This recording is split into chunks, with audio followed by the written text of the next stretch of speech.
بسم اللہ الرحمن الرحیم سیدنا کریم صلی اللہ علیہ وسلم۔ جی السلام علیکم خواتین حضرات، میں ہوں وقاص احمد نون ہوشیارپوری اور آپ دیکھ رہے ہیں میرا یوٹیوب چینل کتاب نامہ۔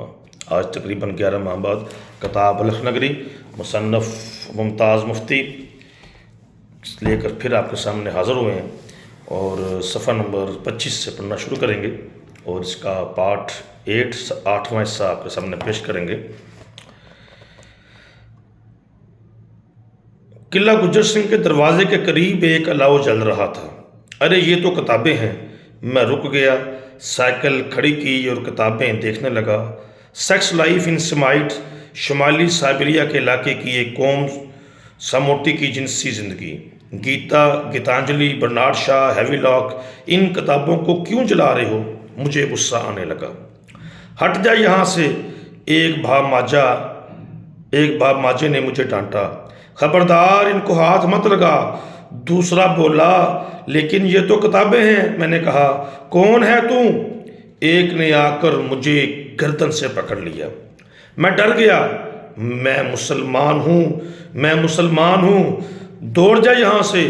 دوسرا بولا، نہیں تو۔ میں بھاگ کر سائیکل پر چڑھ گیا۔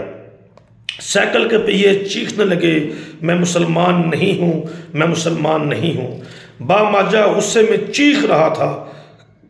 انہوں نے امرتسر میں قرآن پاک جلائے تھے، حدیث شریف کو آگ لگائی تھی۔ میں چھری لینے کے لیے جا رہا ہوں۔ میں نے خود کو تسلی دی، آج رات کے بعد کوئی نہیں کہہ سکے گا کہ میں مسلمان نہیں ہوں۔ گھر پہنچ کر میں سیدھا باورچی خانے میں گیا۔ سامنے شیلف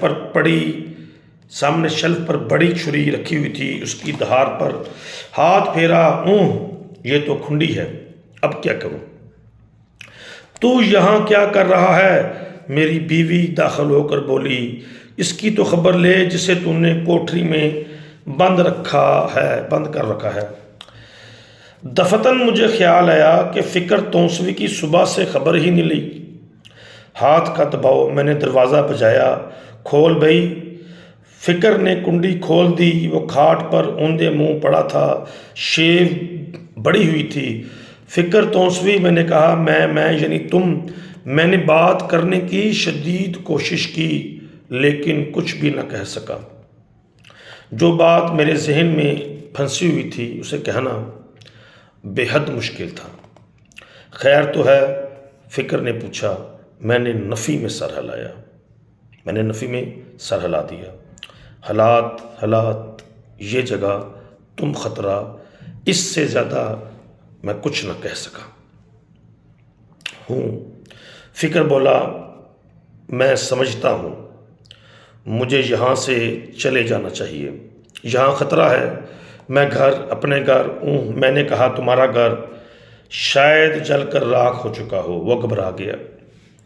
انہوں نے ریفیوجی کیمپ بنا دیا ہے، میں نے کہا۔ وہ اٹھ بیٹھا، اس کا چہرہ رد عمل سے خالی تھا۔ پھر ہم دونوں ٹیکسی میں ریفیوجی کیمپ کی طرف جا رہے تھے، جہاں ہندوؤں کے لیے فوج کا ایک حفاظتی دستہ موجود تھا۔ رخصت ہوتے وقت فکر توسوی نے ہاتھ ملاتے ہوئے عجیب سی نظر سے مجھے دیکھا۔ وہ نگاہ اتنا کچھ کہہ رہی تھی جو فکر کبھی نہ کہہ سکا تھا۔ اس کے ہاتھ کا دباؤ بڑھتا جا رہا تھا، چہرہ ویسے ہی گنگا تھا لیکن ہاتھ بولے جا رہا تھا۔ میں نے ہاتھ چھڑانے کی کوشش کی تو اس کی گرفت اور مضبوط ہو گئی۔ ہاتھ کا نگ اور بڑھ گیا۔ وہ نگ مجھ سے اتنا کچھ کہہ رہا تھا جو فکر کبھی زبان سے نہ کہہ سکا تھا۔